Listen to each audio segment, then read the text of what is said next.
تو اہل مکہ نے کیا کر رکھا تھا؟ اللہ کو چھوڑ کر، محمد صلی اللہ علیہ وسلم کو چھوڑ کر، اس کتاب کو چھوڑ کر اپنی عقیدت کس سے وابستہ کر رکھی تھی؟ لات اور عزی اور منات سے، جو بالکل بے حقیقت چیزیں تھی. فرمایا افرأیتم اللات والعزی ومنات الثالثۃ الاخری.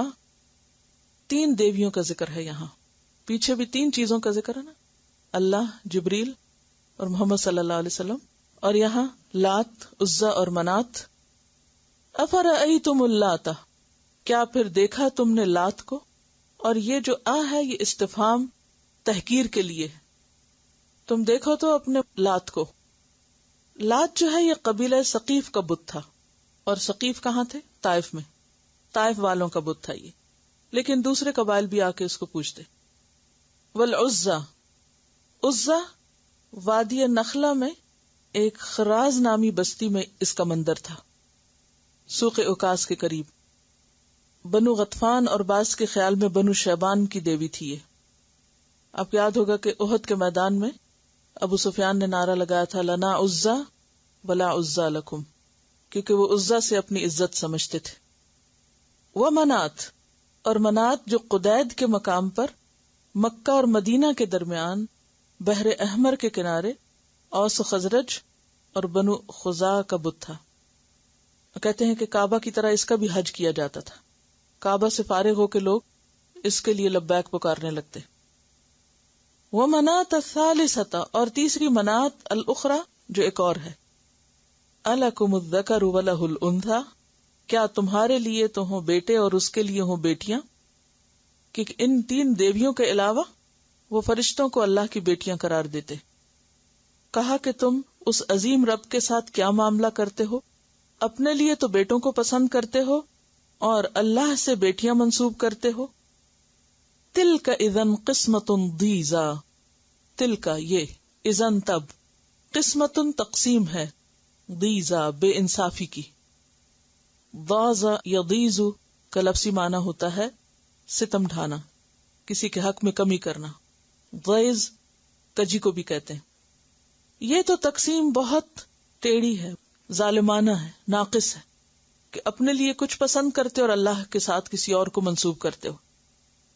یعنی ایک طرح سے اللہ کو چھوڑ کر جس جس کو وہ اہمیت دیتے تھے ان سب کا یہاں ذکر کر دیا گیا.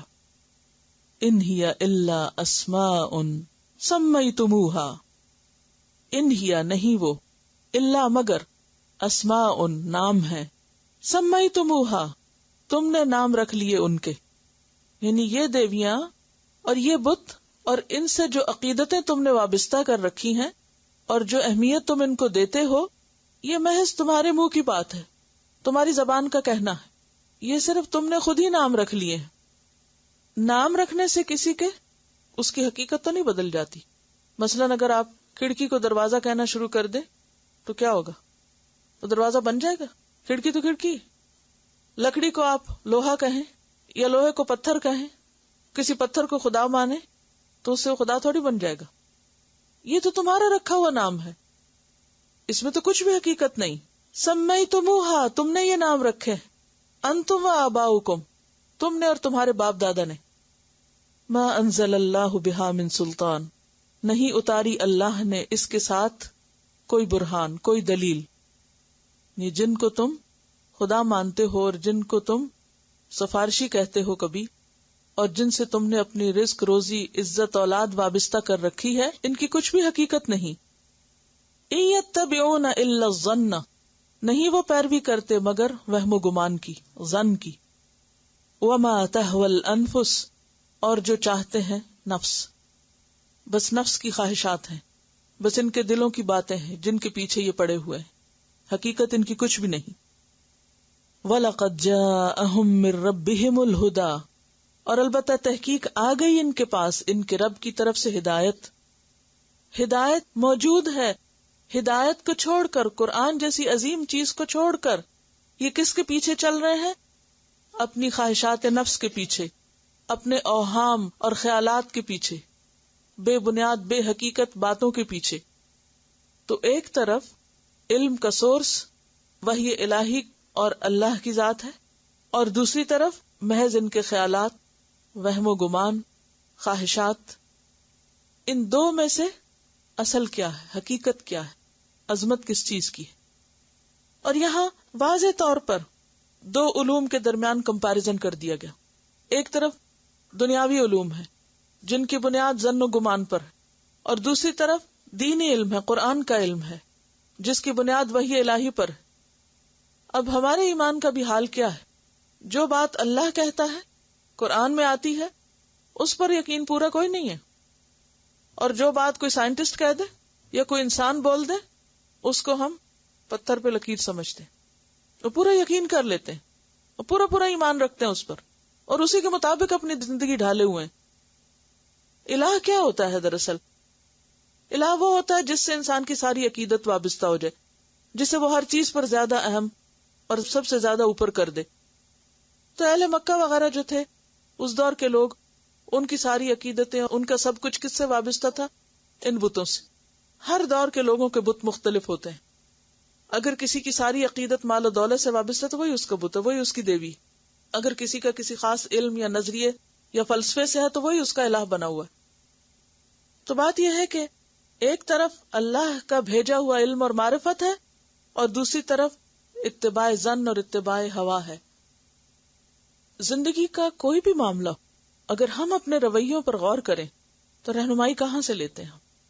خواہ بچوں کی تربیت کا معاملہ، خواہ صحت کا معاملہ، خواہ شادی بیاہ کا معاملہ ہو، خواہ تجارت کا، کچھ بھی ہو، ہمارا سورس آف نالج کیا ہوتا ہے؟ ہم ڈیپینڈ کس پہ کرتے ہیں؟ ہمارا بھروسہ اور یقین کس پہ ہوتا ہے؟ انسانوں کی باتوں پر. اور اس کے مقابلے میں اگر اللہ کی بات سامنے آ جائے تو ہمارے دلوں میں شک و شبہات کی لہریں اٹھنے لگتی. اب پتہ نہیں 14 سال پہلے کی بات ہے، اب پروفڈ بھی ہے یا نہیں، اور اب ہو بھی سکتی ہے یا نہیں. فرمایا وَلَقَدْ جَاءَهُم مِّن رَبِّهِمُ الْهُدَى، اور الہدا سے مراد یہاں العلم ہے کہ ان کے رب کی طرف سے ان کے پاس علم آ چکا ہے، یقینی علم آ گیا. اس کے باوجود وہ اس علم کو چھوڑ کر لات اور عزا اور منات کے فلسفوں میں الجھے ہوئے. تلاوت سنیے آیات کی، اپنا اپنا جائزہ لیں، اپنے دلوں کا جائزہ کہ ہمیں قرآن پر کتنا کانفیڈنس ہے، ہم قرآن کے پڑھنے پر خود اندر سے کتنے مطمئن ہیں، ہمیں اس پر کتنا فخر ہے، ہم اس کے بتاتے ہوئے کیا محسوس کرتے ہیں. جب کوئی ہم سے پوچھتا ہے تم کیا کر رہے ہو، یہ کیا کرتے ہو، یہ تمہاری ہابی کیا ہے، یہ تمہارا مشغلہ کیا ہے، یا تمہارا کام کیا ہے، تو کس طریقے پہ بتاتے ہیں کہ میں قرآن کا طالب علم ہوں یا معلم ہوں. اور کیا یہ بتانے میں ہمیں کوئی آر تو نہیں ہوتی، کوئی شرمندگی تو نہیں ہوتی؟ یعنی ہمارے اپنے دل کا حال کیا ہوتا ہے؟ کتنے خود اعتمادی سے ہم بتا سکتے ہیں کہ ہاں ہم قرآن پڑھتے ہیں، میں قرآن پڑھتی ہوں. اگر اتنا قرآن پڑھ کر بھی یہ جرأت نہ آئے اور اتنا اعتماد نہ ہو اس کتاب پر، اور اس کے بتانے پر اطمینان نہ ہو، تو پھر ہم نے خود قرآن کو کتنا پایا؟ ہم نے کیا وقت دی؟ ہم نے اس کو کیا جانا، کیا سیکھا ہے، کیا سمجھا ہے، کیا مرتبہ دیا ہے؟ دنیا کے علوم پر لوگوں کو کتنا فخر ہوتا ہے، کتنا کانفیڈنس ہوتا ہے، کتنا بڑھ چڑھ کے بتاتے ہیں اور کتنے فخر سے بتاتے ہیں کہ یہ ڈگری اور یہ ڈگری اور یہ پڑھ رہے ہیں، یہاں پڑھ رہے ہیں اور وہاں پڑھ رہے ہیں.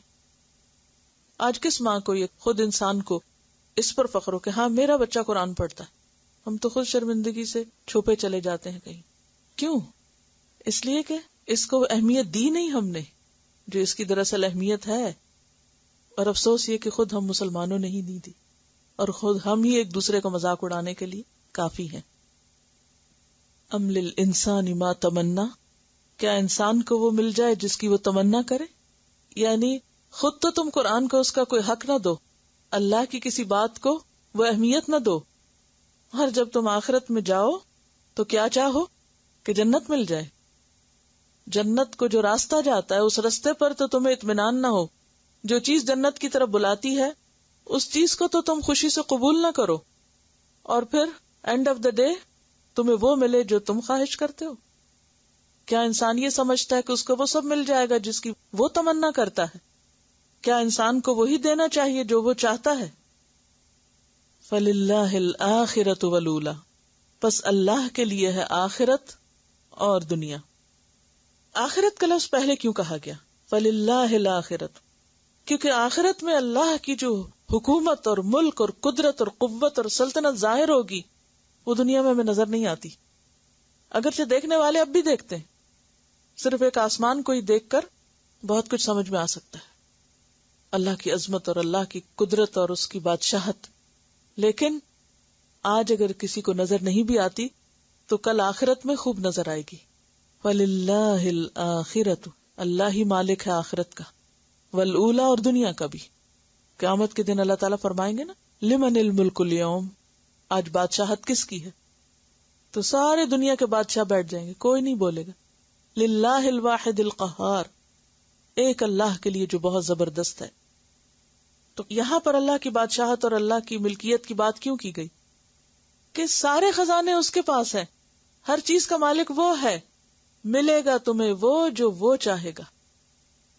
وَكَم مِّن مَلَكٍ فِي السَّمَاوَاتِ، اور کتنے ہی فرشتے ہیں آسمانوں میں، کتنے ہی، بہت سے. کم کس کے لیے آتا؟ کثرت بیان کرنے کے لیے. کتنے ہی فرشتے آسمانوں میں، اور فرشتوں کا مقام اللہ کے ہاں کیا ہے؟ کیونکہ بے گناہ ہیں، گناہ نہیں کرتے، اللہ کا ہر حکم مانتے، تو اللہ تعالیٰ ان کو معزز بندے کہتے ہیں، عباد مکرمون کہتے ہیں. اور آپ کو یہ معلوم ہوگا کہ کچھ تو ملائکہ مقربین ہیں ہی جو بڑے بڑے فرشتے ہیں، اور پھر جو حاملین عرش ہیں، اور پھر جو اللہ کے مقرب ترین ہیں، اور اس کے علاوہ کچھ اور فرشتے ایسے ہیں کہ جن کا خاص مقام ہے. مثلاً وہ فرشتے جنہوں نے جنگ بدر میں شرکت کی تھی، ان کا مقام باقی تمام فرشتوں پر بلند ہے. جیسے بدر میں شرکت کرنے والے صحابہ جو ہیں وہ باقی تمام صحابہ پر فضیلت رکھتے ہیں، تو اسی طرح وہ فرشتے جنہوں نے جنگ بدر میں شرکت کی تھی، وہ فرشتے بھی باقی فرشتوں پر فضیلت رکھتے ہیں. تو یہ سارے معزز فرشتے، کم من ملک فی السماوات لا تغنی شفاعتهم شیئا، نہ کام آئے گی ان کی سفارش کچھ بھی. یعنی خواہ ان کا مقام کتنا ہی بلند ہے.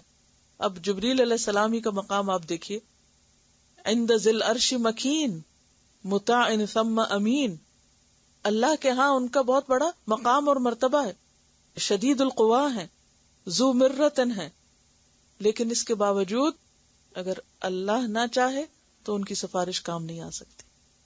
اسی طرح وہ فرشتے جو عرش اٹھائے ہوئے ہیں، کم من ملک فی السماوات لا تغنی شفاعتهم شیئا، ان کی سفارش کسی کام نہیں آئے گی. اگر ان کی سفارش کام نہیں آئے گی تو زمین والوں کی کیسے آئے گی؟ مثلا ہم عام طور پہ کہتے ہیں کہ شہید جو ہے وہ اپنے خاندان کے 10 افراد کو بخشوا دے گا، حافظ قرآن بخشوائے گا، اور اسی طرح سفارش یا شفاعت کا جو ہمارا عقیدہ ہے کہ ہمیں تو خود کچھ کرنے کی ضرورت نہیں، اللہ کے قریبی اور معزز اور بہت بڑے بڑے ایسے ہیں فرشتے اور انسان کے جو ہمیں بخشوا لیں گے. تو اللہ تعالیٰ فرما رہے ہیں کہ نہیں، الا من بعد ان یأذن اللہ، مگر اس کے بعد کہ اللہ اذن دے. تو شفاعت میں 3 چیزیں ہیں، یعنی شفاعت ہے مگر 3 چیزوں کے ساتھ، 3 شرائط کے ساتھ. نمبر 1 اللہ کا اذن جس کا یہاں ذکر ہوا. نمبر 2 اللہ شفاعت کرنے والے سے راضی ہو، ان یأذن اللہ لمن یشاء، یعنی شفاعت کرنے والا جس کو اللہ چاہے کہ ہاں یہ شفاعت کرے، ویرضا، اور اس پر راضی بھی ہو.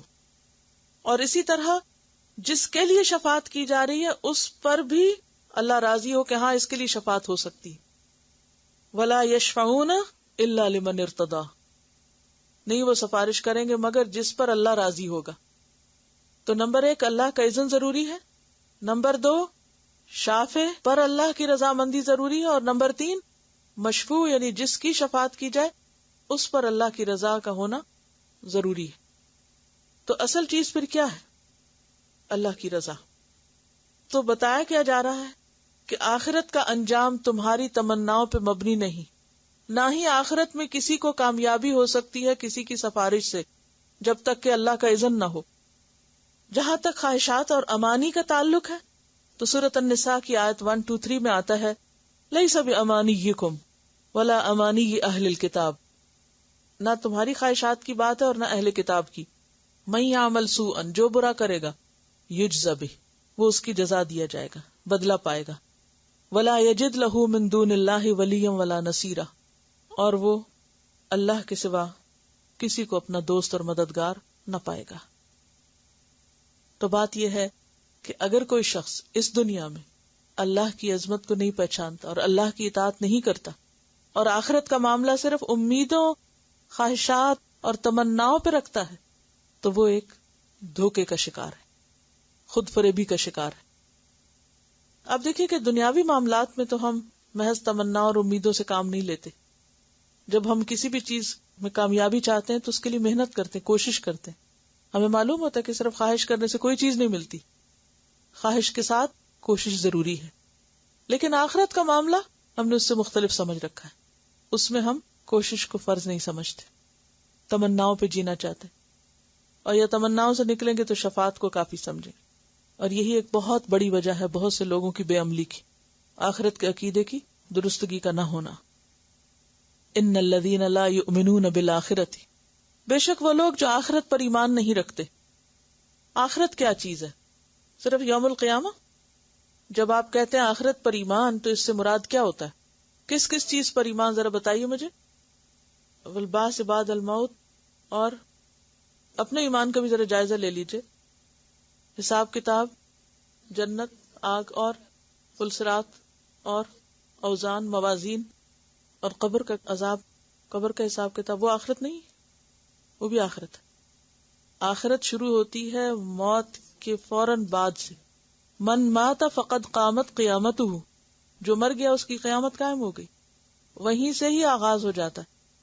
تو جب آخرت کی آپ بات کریں تو شروع کہاں سے کریں؟ قبر سے، اور موت کے وقت سے، بلکہ جو فرشتے نظر آتے ہیں، جان لینے والے فرشتے، ان پر بھی ایمان ضروری ہے۔ جب ہم کہتے ہیں نا فرشتوں پر ایمان رکھتے ہیں تو پھر ان فرشتوں کو ماننا بھی ضروری ہے۔ موت، قبر، قیامت کا دن کا قائم ہونا، نفخ صور وغیرہ، حساب، موازین، پلسرات، جنت، جہنم، یہ ساری چیزیں اس میں شامل۔ اب اگر کوئی شخص ان میں سے سب کو مانے، پلسرات کا انکار کر دے، تو اس کا ایمان مکمل ہوگا؟ نہیں۔ اگر کوئی باقی چیزوں کو مانے اور کہ حساب کوئی نہیں ہونا، اس کا ایمان بھی ناقص۔ اگر کوئی کہے کہ یہ جنت دوزخ بس خیالی باتیں، ناقص ایمان ہے، ایمان ہے ہی نہیں۔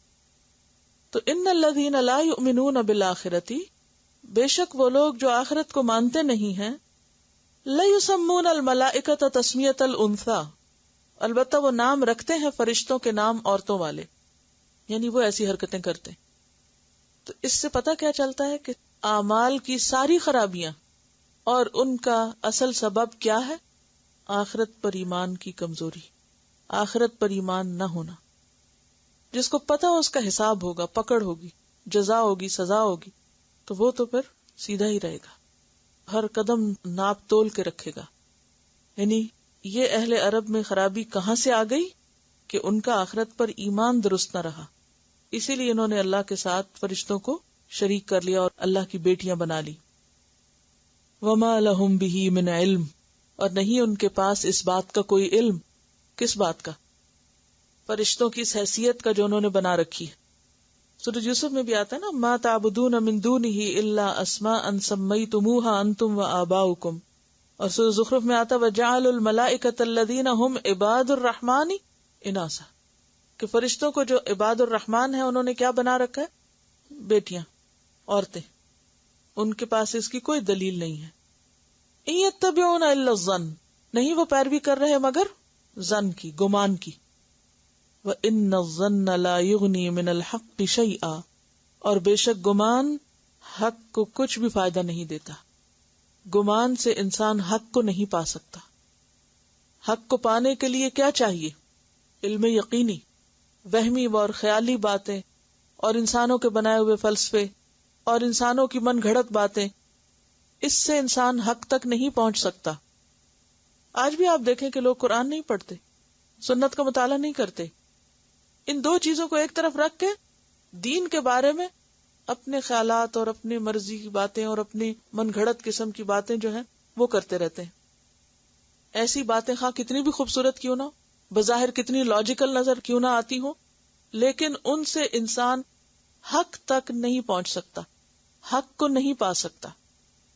تو اہل عرب بھی فرشتوں کے معاملے میں جو وہم و گمان رکھتے تھے وہ محض ان کے اپنے خیالات اور خواہشات پر مبنی، علم پر مبنی نہیں۔ تو خلاصہ کیا ہے ان آیات کا؟ کہ انسان کو اپنی آخرت کے معاملے میں محض وہم و گمان سے کام نہیں لینا چاہیے، اس کا عقیدہ علم یقینی پر بیس کرنا چاہیے. اب اگر لوگ بحثوں میں پڑے اور نہ مان کر دیں اور نہ سننے کو تیار ہو تو کیا کرے انسان؟ فَآرِد، اعراض برتے. امن تولا، اس سے جو منہ پھیرے، جو حق بات نہ سننا چاہے، اسے نہ فالو کرنا چاہے، تو پھر آپ کیا کریں؟ اس سے اعراض کریں، اس پر حسرت نہ کریں. کس سے منہ پھیرے؟ ان ذکرنا، ہمارے ذکر سے. اور ذکر سے مراد قرآن ہے، نصیحت. اور کیوں نہیں سننا چاہتا؟ کیونکہ من میں کچھ اور بسا ہوا ہے. ولم یرد، اور نہیں وہ ارادہ رکھتا، نہیں وہ چاہتا، الا الحیات الدنیا، مگر دنیا کی زندگی. اس کی خواہشات اور اس کی حب دنیا اس کو حق قبول نہیں کرنے دیتی.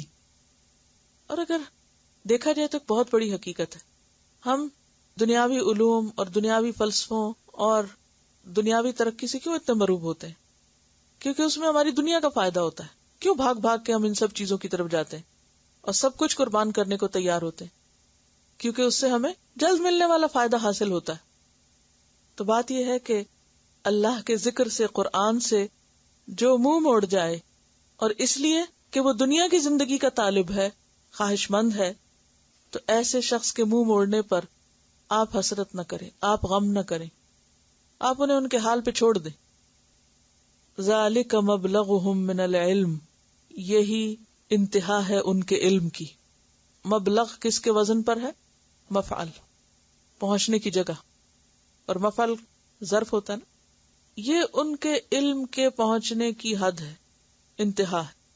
بس ان کے علم کی آخری حد یہی ہے. کیا؟ دنیا. دنیا سے ہی اٹھا یہ علم اور دنیا میں ہی ختم ہو جائے گا. اس کا فائدہ صرف دنیا ہی کی حد تک ہے. ان ربک هو اعلم، بے شک تیرا رب خوب جانتا ہے، بمن ضل عن سبیلہ، کون بھٹکا ہوا ہے اس کے راستے سے. وہو اعلم، اور وہ خوب جانتا ہے، بمن اہتدی، کہ کون ہدایت پر ہے. دنیا میں تو ایک دوسرے کو گمراہ قرار دیتا ہی رہتا ہے. جو دنیا کے علم میں آگے بڑھے ہوئے ہیں وہ دین والوں کو کیا سمجھتے ہیں؟ گمراہ لوگ ہیں، بھٹکے ہوئے لوگ ہیں، سر پھرا ہوا ان کا. لوگ کدھر جا رہے ہیں، یہ کدھر جا رہے ہیں. اور دین والے کیا سمجھتے ہیں؟ کہ جن کے پاس علم وحی بنیاد نہیں ہے کسی بھی چیز کی تو وہ درست نہیں. اب دنیا میں کون فیصلہ کرے گا؟ کوئی نہیں کرے گا. اگرچہ فیصلہ تو موجود ہے لیکن اصل فیصلہ اللہ کے پاس ہے. تیرا رب زیادہ جانتا ہے کہ ہدایت کس کے پاس ہے، کون اس کے راستے پہ چل رہا ہے، کون ہدایت پر ہے اور کون بھٹکا ہوا ہے. اور جہاں تک اس بات کا تعلق ہے نا کہ ان کے علم کی انتہا بس یہی ہے، اس سے آگے وہ نہیں جا سکتے، کیونکہ وحی پر ایمان نہیں رکھتے، قرآن کو مانتے نہیں، اسے سورس آف نالج سمجھتے نہیں. اور اگر دیکھا جائے تو آپ کسی بھی کتاب میں دیکھیں، کسی بھی علم کی ڈیفینیشن دیکھیں، کسی بھی چیز کی حقیقت کو جاننے کی کوشش ہو تو لوگ طرح طرح کی باتیں لائیں گے، ادھر ادھر کے فلسفے لائیں گے، لیکن قرآن کو ایک علمی کتاب کے طور پر کوٹ نہیں کریں گے. یعنی جس کو آج کی دنیا میں ایک اوتھینٹک نالج ہم قرار دیتے ہیں، وہاں قرآن کا کتنا دخل ہے. تو جس علم کی بنیاد محض دنیا ہو اور جس کی انتہا بھی دنیا ہی ہو، اس کا آخرت میں فائدہ نہیں ہو سکتا. آخرت میں فائدہ دینے والا علم وہی علم ہے، خواہ دین کا یا دنیا کا، جس کی بنیاد وحی الہی پر ہو، جو آخرت بیسڈ ہو، قرآن بیسڈ ہو. اور اگر کوئی چیز قرآن بیسڈ نہیں ہے تو وہ انسانوں کو آخرت میں فائدہ نہیں دے سکتی. اور دنیا کی طرف کیوں ہم لپکتے ہیں؟ کیونکہ دنیا جلد ملنے والی، جیسے قرآن پاک میں آتا ہے نا، بل تؤثرون الحیات الدنیا والآخرۃ خیر وابقی. سورۃ توبہ میں بھی آتا ہے ارضیتم بالحیات الدنیا. جو وہ جہاد کے لیے نہیں نکلنا چاہتے تھے تو کہا گیا کیا تم دنیا کی زندگی پر ہی راضی ہو گئے. سورۃ الدہر میں آتا ہے ان ہؤلاء یحبون العاجلہ وَيَذَرُونَ وَرَاءَهُمْ يَوْمًا ثَقِيلًا. اصل بات یہ کہ انسان کی اپنی نظر کوتاہ ہے، وہ صرف وقتی جلدی ملنے والی چیز اور ظاہر نظر آنے والی چیز کے دھوکے میں گرفتار ہو جاتا ہے اور اصل کو پیچھے چھوڑ دیتا ہے. حالانکہ جنت کی حیثیت اور حقیقت کیا ہے؟ بخاری کی حدیث میں آتا ہے لَمَوْضِعُ صَوْتِ أَحَدِكُم مِّنَ الْجَنَّةِ خَيْرٌ مِّنَ الدُّنْيَا وَمَا فِيهَا. تم میں سے کسی کی جنت میں ایک کوڑا رکھنے کی جگہ، ایک گز بھر جگہ دنیا اور دنیا کے اندر جو کچھ ہے سب سے بہتر ہے. اسی لیے جب مومن فوت ہوتا ہے، مومن جب مرتا ہے، اس کی روح نکلتی ہے اور اس کو اپنا آخری انجام نظر آتا ہے، وہ جنت نظر آتی ہے، تو وہ کیا کرتا ہے؟ وہ دنیا کے حالانکہ اپنے رشتہ دار چھوڑ کے جا رہا ہے، اپنا گھر چھوڑ کے جا رہا ہے، مال و متاع چھوڑ کے جا رہا ہے، سب کچھ چھوڑ رہا ہے، اس کو کوئی غم نہیں. وہ کیا کہتا ہے؟ قدمونی قدمونی، مجھے جلدی آگے لے جاؤ، آگے لے جاؤ، مجھے پیچھے کچھ نہیں چاہیے. اچھا پیچھے والے کیا بیٹھ کے رو رہے ہوتے ہیں؟ ہائے بیچارہ یہ بھی چھوڑ گیا، اس نے ابھی یہ کھایا نہیں تھا، ابھی یہ پہنا نہیں تھا، ابھی یہ تو برتا ہی نہیں تھا، ابھی تو بچوں کی خوشیاں نہیں دیکھی تھی، ابھی تو پتہ نہیں کیا کیا نہیں دیکھا تھا. پیچھے والے سارے دنیا کے پیمانوں سے ناپ رہے ہوتے ہیں جانے والے کے جانے کو، اور حسرت کر رہے ہوتے ہیں اور غم کر رہے ہوتے ہیں اور دکھ منا رہے ہوتے ہیں، ہائے بیچارے نے کیا دیکھا. یہی باتیں کرتے ہیں نا، ابھی تو اس نے کچھ دیکھا ہی نہیں تھا، سارا کچھ دیکھ کے بھی ابھی کچھ نہیں دیکھا تھا. لیکن جو مومن کی روح ہوتی ہے اس کو کوئی غم نہیں ہوتا دنیا چھوڑنے کا، کیونکہ اس کو پتا ہے وہ اس سے بہتر جگہ جا رہا ہے. اسے کس بات کا غم؟ کیا چھوڑنے کا غم؟ وہ کہتے قدمونی قدمونی. کیوں کہا گیا کہ نیک ہے جنازہ تب بھی جلدی لے جاؤ، بد ہے تو تب بھی اٹھا کے اپنے کندھوں سے اتارو اس کو. نیک ہے تو اس کو کیوں روکا ہوا دنیا میں؟ اسے پہنچاؤ اس کی منزل پہ تاکہ وہ اس فائدے کو اٹھائے جو اس کے لیے آگے تیار ہے جنت میں. یعنی قبر میں اس کے لیے وہ کھڑکی جنت کی کھول دی جاتی ہے، اس کی قبر کشادہ کر دی جاتی ہے، اس کو راحت و آرام مل جاتا ہے، اس کے نیک اعمال اس کے دائیں بائیں آ جاتے ہیں، قرآن اس کا ساتھی ہوتا ہے، اس کو کوئی غم، کوئی تنہائی، کوئی وحشت کچھ بھی نہیں ہوتی، کیونکہ اس نے پوری تیاری کی تھی، اس نے اسی کو تو ترجیح دی تھی، وہ اسی چیز کو تو زیادہ اہمیت دے رہا تھا. دنیا تو اس کے لیے سیکنڈری تھی، وہ سب کچھ یہیں کے لیے تو بھیج رہا تھا، یہیں کے لیے تو تیار کر رہا تھا. تو جب وہ وہاں پہنچ گیا تو اسے اس حقیر دنیا کو کیا کرنا کہ جس کی اگر کوئی قدر و قیمت ہوتی تو اللہ مچھر کے پر برابر نہ دیتا کسی کافر و مشرک کو. تو کہتے قدمونی قدمونی. لیکن اس کے برعکس جو کوتاہ نظر ہے، جو دنیا کو ہی سب کچھ سمجھے ہوئے ہیں، ان کے نزدیک دنیا ہی سب کچھ ہے. ذالک مبلغہم من العلم. اسی لیے ہمیں وہ دعا سکھائی گئی نا،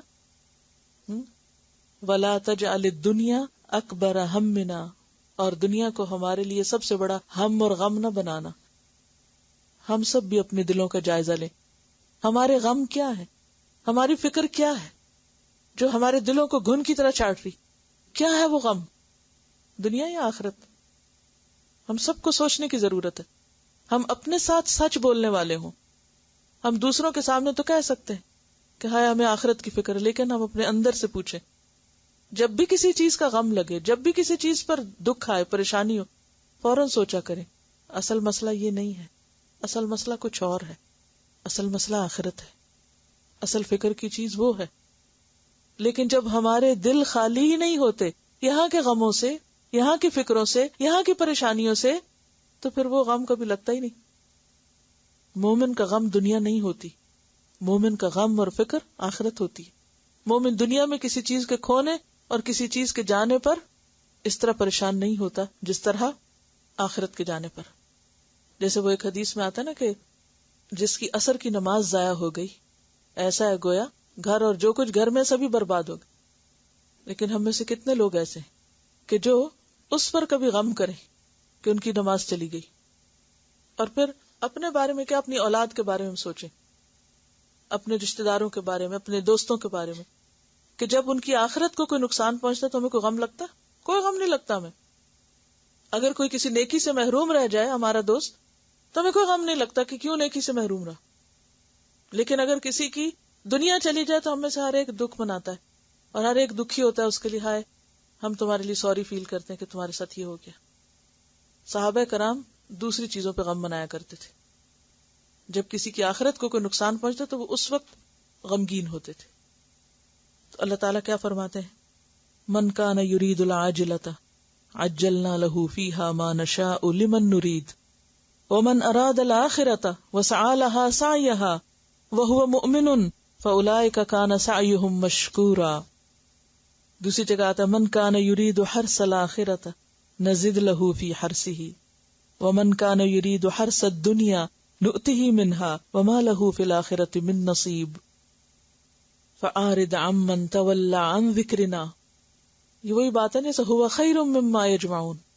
کچھ لوگوں کے لیے قرآن ہر چیز سے بہتر ہے جسے لوگ سمیٹ رہے، اور کچھ لوگوں کے لیے ہر وہ چیز بہتر ہے جسے اور سمیٹ رہے ہیں، اور وہ منہ موڑے ہوئے ہے اس ذکر سے.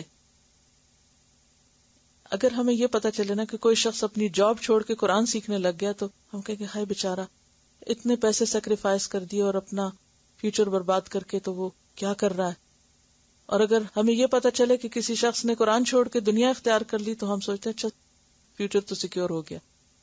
یعنی ہمارا رویہ کیا ہوتا ہے جب کوئی قرآن سے اعراض برتتا ہے تو ہمارے دل کا حال کیا ہوتا ہے، اور جب کوئی دنیا سے اعراض برتتا ہے تو ہم اس کو کیا ویلیو دیتے ہیں.